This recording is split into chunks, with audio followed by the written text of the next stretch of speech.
Welcome to A1 TV Telugu news. నేను భువన. Details చూద్దాం. రాజ్యాంగ దినోత్సవాన్ని పురస్కరించుకుని అద్దంకి మండలంలోని కురసపాడు గ్రామం తిమ్మనపాలెం జెడ్పీహెచ్ హైస్కూల్లో మాక్ పంచాయతీ ఎన్నికలకు నిర్వహించారు. ముగ్గురు సర్పంచ్ అభ్యర్థులతో పాటు 5 తరగతుల నుండి 2 చొప్పున వార్డు సభ్యులు ఎన్నికల్లో పోటీ చేశారు. గత వారం రోజులుగా నోటిఫికేషన్ జారీ, అభ్యర్థుల ఎంపిక, నామినేషన్లు, గుర్తు కేటాయింపులు మరియు ప్రచారం వంటి కార్యక్రమాలను పూర్తి కాగా ఈ రోజు ఓటింగ్ కార్యక్రమం విజయవంతంగా నిర్వహించబడింది. ఈ కార్యక్రమంలో హెచ్ఎం వై వరలక్ష్మమ్మ, ఉపాధ్యాయులు పాల్గొన్నారు. దానికి సంబంధించి ఓటర్లందరూ కూడా జాగ్రత్తగా ఓట్లు వేసి తమ ఓటు హక్కును వినియోగించుకోవాల్సిందిగా కోరుతున్నాం. అందరూ కూడా క్రమశిక్షణతో ఉండి ఈ ప్రోగ్రామ్ ని దిగ్విజయం చేయాల్సిందిగా కోరుకుంటున్నాం.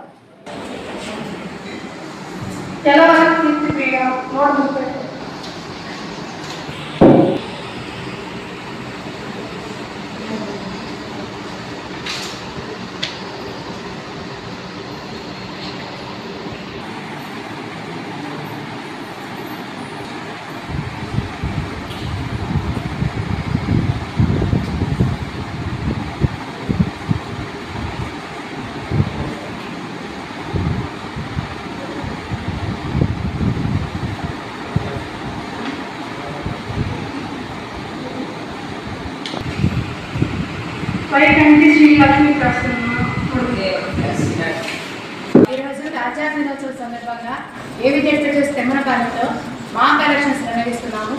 పంచాయతీకి సంబంధించి మాక్ ఎలక్షన్ నిర్వహిస్తున్నాము. ఇక్కడ ఓటర్లందరూ కూడా క్రమశిక్షణతో ఉండి ఈ ప్రోగ్రామ్ దిగ్విజయం చేయాల్సిందిగా కోరుతున్నాం.